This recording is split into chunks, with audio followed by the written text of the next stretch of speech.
Hi ನಮಸ್ಕಾರ, welcome to Kavya ಸೋಮ್ಲಿತಾ channel. ಇವತ್ತು ಭಾನುವಾರ, ನಿನ್ನೆವರೆಗೂ ವೀಡಿಯೋ ಮಾಡಿದ್ನಲ್ಲ, ಇದು 2 kg ಮಶ್ರೂಮ್ ಬೆಳಗ್ಗೆನೇ ಸೇಲ್ ಆಯಿತು. ಇದು ಅರ್ಧ kg ಮಶ್ರೂಮು ಮತ್ತು ಒಬ್ರಿಗೆ ಆರ್ಡರ್ ಇತ್ತು ಅಂತ ತೆಗೆದಿಡ್ತಾ ಇನ್ನು ಅರ್ಧ kg ಮಶ್ರೂಮ್ನ ಬಿರಿಯಾನಿ ಮಾಡೋದಕ್ಕೋಸ್ಕರ ಎತ್ತಿಟ್ಕೊತಾ ಇದ್ದೀನಿ. ಫಸ್ಟ್ ನಾನು ಕೊಡಬೇಕಾಗಿರೋರಿಗೋಸ್ಕರ ಫ್ರೆಶ್ ಮಶ್ರೂಮ್ ನೋಡಿ ಅರ್ಧ kg ಮಶ್ರೂಮು ಎತ್ತಿಟ್ಬಿಡ್ತಾ ಇದ್ದೀನಿ. 2.5 kg ಬೆಳಗ್ಗೆಯಿಂದ ಸೇಲ್ ಮಾಡಿದ್ದೀನಿ ಇವತ್ತು. ಭಾನುವಾರ ರೆಗ್ಯುಲರಾಗಿ ನನಗೆ ತುಂಬ ಆರ್ಡರ್ಸ್ ಇರುತ್ತೆ. ತುಂಬ ಜನ ಕಾಲೇ ಮಾಡೋಕ್ಕೋಗಲ್ಲ ನಾನು ಇವತ್ತು ಆರ್ಡರ್ಸ್ನ ತೊಗೊಳೋದಕ್ಕೆ. ಮಶ್ರೂಮ್ ತುಂಬ ಕಡಿಮೆ ಇತ್ತು, ಬಂದಿರೋದೇ ಇವತ್ತು ಮಶ್ರೂಮ್.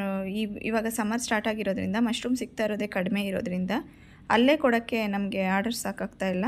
ಅದರಲ್ಲಿ ನನ್ನ ಮನೆಗೂ 3 kg ತರ್ತಾಯಿದ್ದೀನಿ. ಇಲ್ಲಿರೋರನ್ನ ರೀಟೇಲರ್ಸ್ನ ಮಿಸ್ ಮಾಡಬಾರ್ದು ಅನ್ನೋ ಉದ್ದೇಶಕ್ಕೋಸ್ಕರ ಇಲ್ಲಿ ಮಶ್ರೂಮ್ನ ಬಂದು ನಾನು ಹೆಚ್ಚಿಗೆ ತೊಳ್ಕೊಡಲ್ಲ, ಕ್ಲೀನ್ ಮಾಡ್ಕೊಳಲ್ಲ. ಯಾಕೆಂದರೆ ಫಾರ್ಮಲ್ಲೇ ಜಸ್ಟ್ ನಾವು ಸ್ಟೆಮ್ ಮಾತ್ರ ಇರೋದು, ಹುಲ್ಲು ಮಾತ್ರ ತೆಕ್ಕೊಂಡು ಬಂದಿರ್ತೀನಿ. ಇಲ್ಲಿ ಆಲ್ರೆಡಿ ನಾನು ಮಿಕ್ಸಿಗೆ ಹಾಕ್ಬಿಟ್ಟಿದ್ದೆ ಮರ್ತೋಗ್ಬಿಟ್ಟು. ಇವತ್ತು ಮಶ್ರೂಮ್ ಬಿರಿಯಾನಿ ಮಾಡ್ತಾಯಿದ್ದೀನಿ. ಅರ್ಧ kg ಮಶ್ರೂಮ್ನ ಯೂಸ್ ಮಾಡಿ ಒಣ ಕೊಬ್ಬರಿ, ಟೊಮೊಟೊ, ಇದು ಒಣಮೆಣ್ಸಿನ್ಕಾಯಿ ಇದೆ, ಇಲ್ಲಿ ಚಕ್ಕೆ, ಲವಂಗ, ಶುಂಠಿ, ಬೆಳ್ಳುಳ್ಳಿ ಪೇಸ್ಟ್ ಇದೆ. ಇಷ್ಟೂ ನಾನು ಜಾರ್ಗೆ ಹಾಕ್ಕೊಂಡು ಮಿಕ್ಸಿ ಮಾಡ್ಕೊಂಡ್ಬಿಟ್ಟಿದ್ದೀನಿ. ಇಲ್ಲಿ ಮಶ್ರೂಮ್ ನೋಡಿ ಒಂದ್ಸಲಿ ಜಸ್ಟ್ ನಾರ್ಮಲ್ ವಾಟ್ರಲ್ಲಿ ಈ ಥರ ನೆನೆಸಿಟ್ಕೊತಾ ಇದ್ದೀನಿ ಅಷ್ಟೇ. ಅಸಲು ನೆನೆಸಿಡೋ ಅವಶ್ಯಕತೆ ಇಲ್ಲ, ಜಸ್ಟ್ ಒಂದ್ಸಲಿ ತೊಳೆದ್ರೆ ಸಾಕು.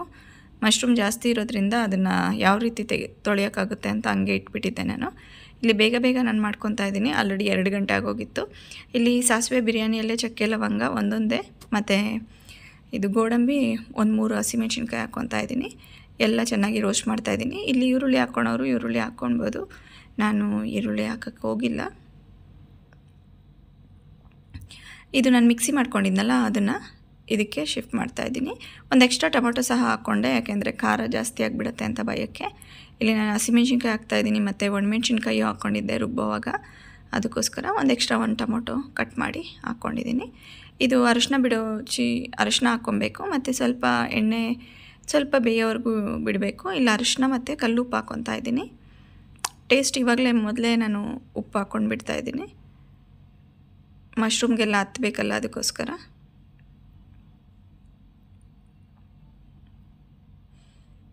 ಇಲ್ಲಿ ತಳ ಹತ್ತುತ್ತಾ ಇದೆ. ಫಸ್ಟು ನೀರು ಹಾಕ್ಕೊಳ್ಳೋಣ ಅಂತ ಯೋಚನೆ ಬಂತು. ಅವೆಲ್ಲ ಮಶ್ರೂಮ್ ಹಾಕ್ಕೊತಾ ಇರೋದ್ರಿಂದ ಮಶ್ರೂಮಲ್ಲಿ ನೀರು ರಿಲೀಸ್ ಆಗುತ್ತೆ, ವಾಟರ್ ಜಾಸ್ತಿ ರಿಲೀಸ್ ಆಗುತ್ತೆ. ನೀರು ಯಾಕೆ ಹಾಕ್ಕೊಬೇಕು ಅಂತ ಡೈರೆಕ್ಟ್ ಇವಾಗ ನಾನು ಮಶ್ರೂಮ್ನ ಹಾಕ್ಕೊಂಡು ಬಿಡ್ತಾಯಿದ್ದೀನಿ. ಇದರಲ್ಲಿರೋ ವಾಟರೇ ಚೆನ್ನಾಗಿ ರಿಲೀಸ್ ಆಗುತ್ತೆ. ಎಕ್ಸ್ಟ್ರಾ ವಾಟರ್ ಹಾಕ್ಬಿಟ್ರೆ ಟೇಸ್ಟ್ ಹೋಗ್ಬಿಡುತ್ತೆ ಅಂತ. ಮಶ್ರೂಮ್ನ ಇವತ್ತೇನು ಮಾಡ್ತಾಯಿದ್ದೀನಿ ಅಂದರೆ ನಾನು ಅಸಲಿಗೆ ಎಲ್ಲೂ ಒಂದು ಪೀಸ್ ಸಹ ಕಟ್ ಮಾಡ್ತಾಯಿಲ್ಲ, ಹಂಗಂಗೆ ಹಾಕ್ಕೊತಾ ಇದ್ದೀನಿ. ಯಾಕೆಂದರೆ ಮಶ್ರೂಮ್ ಜಾಸ್ತಿ ಇದೆ ಇವತ್ತು. ಆಮೇಲೆ ಆಯಿಸ್ಟರ್ ಗ್ರೇ ಮಶ್ರೂಮ್ ಅಲ್ಲ, ಸ್ವಲ್ಪ ಜಾಸ್ತಿ ಇದಕ್ಕೆ ಏನಂದರೆ ಸ್ವಲ್ಪ ಟೆಕ್ಸ್ಚರ್ ಸಹ ಗಟ್ಟಿಯಾಗಿ ಬರುತ್ತೆ. ಅದು ಹಂಗೆ ಇದ್ರೆ ತುಂಬ ಚೆನ್ನಾಗಿರುತ್ತೆ ಅಂತ ನಾನು ಇದು ಒಳ್ಳೆ ಕೆಲಸ ಮಾಡಿದೆ ಅನ್ನಿಸ್ತು. ನೀವು ಯಾರಾದರೂ ಈ ಸಲ ಮಾಡೋರು ಆಯಿಸ್ಟರ್ ಮಶ್ರೂಮ್ ಬಿರಿಯಾನಿ ಈ ರೀತಿ ಟ್ರೈ ಮಾಡಿ, ಕಟ್ಟೆ ಮಾಡ್ದಿರ ಹಾಕ್ಕೊಳ್ಳಿ. ತುಂಬ ಚೆನ್ನಾಗಿ ಮೇಲಿಂದ ಕಾಂಡದವರೆಗೂ ನೀಟಾಗೆಲ್ಲ ಬೆಂದೋಗಿರುತ್ತೆ. ಯಾವತ್ತೂ ತಿಂತಾ ಇರಲಿಲ್ಲ ಮಶ್ರೂಮ್ ಅಂದರೆ, ನಮ್ಮ ಮನೇಲಿ ಮಕ್ಕಳು ಯಾರೂ ತಿನ್ನಲ್ಲ. ಸೊ ಅವರೆಲ್ಲ ಬಿರಿಯಾನಿ ಇಷ್ಟಪಡ್ತಾರೆ ಅಂದ್ಕೊಂಡು ಅವ್ರು ಬಿರಿಯಾನಿಲೇ ತಿಂದ್ಬಿಟ್ಟಿದ್ರು ಆಲ್ರೆಡಿ ಊಟ. ನನ್ನ ಜೊತೆ ಬಂದು ಮತ್ತೆ ಮಶ್ರೂಮು ಮಧ್ಯಾಹ್ನವೂ ತಿಂದು ಈವ್ನಿಂಗು ತಿಂದರು. ಇಷ್ಟ ಆಯ್ತು ಇವತ್ತು ಮಕ್ಕಳಿಗೆ ಚೆನ್ನಾಗಿ ಅಂತ ಹೇಳ್ಬೋದು. ಮಜ್ಜಿಗೆ ಮಾಡ್ತಾಯಿದ್ದೀನಿ ಇಲ್ಲಿ. ಬಿರಿಯಾನಿ ಆಗಿರೋದ್ರಿಂದ ಮನೆಯಲ್ಲಿ ಹೀಟ್ ಜಾಸ್ತಿ ಬಿರಿಯಾನಿಗಳೆಲ್ಲ, ಅದಕ್ಕೆ ಒಂದು ಮಜ್ಜಿಗೆ ಅಂತ ಮಾಡಿದ್ದೆ. ಮಜ್ಜಿಗೆ ಸ್ವಲ್ಪ ಜಾಸ್ತಿನೇ ಮಾಡಿದ್ದೆ, ಬಟ್ ಹೊತ್ತಿಗೆ ಆಗೋಯ್ತು ಇವತ್ತು. ಯಾಕೆಂದರೆ ಮನೇಲಿ ಮಕ್ಕಳು ಸಹ ಮಜ್ಜಿಗೆ ಚೆನ್ನಾಗಿ ಕುಡಿದ್ರು ಇವತ್ತು. ಬಿಸಿಲು ಕಾಲ ಅಲ್ಲ, ಡಿಹೈಡ್ರೇಟ್ ಆಗಿಬಿಡ್ತಾಯಿದ್ವಿ, ಬೇಗನೆ ನೀರು ಜಾಸ್ತಿ ಬೇಕಾಗಿದೆ. ಮಜ್ಜಿಗೆ ಅನ್ನೋದ್ರಿಂದ ಬೇಗನೆ ಆಗ್ತಿದೆ. ಇಲ್ಲಿ ಜೀರಿಗೆ ಪೌಡ್ರ್ ಹಾಕ್ಕೊತಾ ಇದ್ದೀನಿ, ಸ್ವಲ್ಪ ಮಜ್ಜಿಗೆಗೆ ಚೂರು ಜೀರಿಗೆ ಪೌಡ್ರು, ಸ್ವಲ್ಪ ಉಪ್ಪು ಹಾಕ್ಕೊತಾ ಇದ್ದೀನಿ, ಕೊತ್ತಂಬರಿ ಮಿಕ್ಸ್ ಮಾಡ್ತಾಯಿದ್ದೀನಿ. ಇಲ್ಲೊಂದು ಒಗ್ಗರಣೆ ಸಹ ಒಂದು ಚಿಕ್ಕದಾಗಿ ಒಂದು ಒಗ್ಗರಣೆ ಹಾಕ್ಕೊತಾ ಇದ್ದೀನಿ. ಇಲ್ಲಿ ಸಾಸಿವೆ,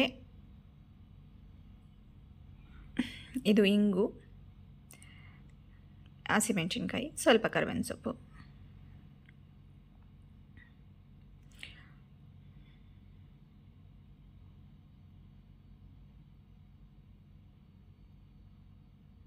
ಮಜ್ಜಿಗೆ ರೆಡಿ ಆಗೋಯ್ತು.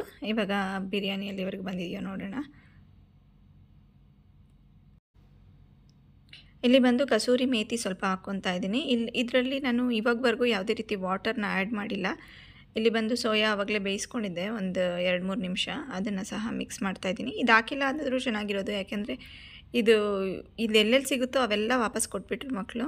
ಮಶ್ರೂಮೇ ಚೆನ್ನಾಗಿ ತಿಂದರು, ಮಶ್ರೂಮ್ ಬೇಕಂದ್ಬಿಟ್ಟು. ಈ ಸೋಯಾ ಮಿಕ್ಬಿಡ್ತು ಜಾಸ್ತಿ. ಇದು ಹಾಕಿರಲಿಲ್ಲ ಅಂದರೆ ಬೆಟರ್ ಇರ್ತಿತ್ತು ಅಂತ ಫೀಲ್ ಬಂತು. ಬರೀ ಮಶ್ರೂಮ್ ಇದ್ದಿದ್ರೇ ಚೆನ್ನಾಗಿರೋದಂತ. ಇಲ್ಲಿ ಮೊದಲೇ ರೈಸ್ನ ನಾನು ತೊಳೆದ್ಬಿಟ್ಟು ಇಟ್ಕೊಂಡಿದ್ದೆ ಸ್ವಲ್ಪ, 1.5 ಕಪ್ಪಷ್ಟು. ಇದು 2 ಹೊತ್ತಿಗೆ ಸೇರಿಸಿ ಮಾಡಿದ್ದು, ಬಟ್ ಇನ್ನೂ ಮಿಕ್ಕಿದೆ ಮಶ್ರೂಮ್. ನಾಳೆಗೂ ಸಹ ಆಗುತ್ತೆ. ಫ್ರಿಜ್ಜಲ್ಲಿ ಎತ್ತಿಟ್ಬಿಟ್ಟೆ, ಸೊ ನಾಳೆ ಮಧ್ಯಾಹ್ನ ಲಂಚ್ಗೆ ಆಗೋಗುತ್ತೆ ಅಂತ. ಇಲ್ಲಿ ಹಾಕ್ಕೊಂಡು ಇಲ್ಲಿ ಬೇಕಾದರೆ ಉಪ್ಪು ಕಡಿಮೆ ಬಿದ್ದಿತ್ತು ನನಗೆ, ಉಪ್ಪು ಸೇರಿಸಿದ್ದೀನಿ. ಮತ್ತು ಕೊತ್ತಂಬರಿ ಸಹ ಹಾಕಿದೆ.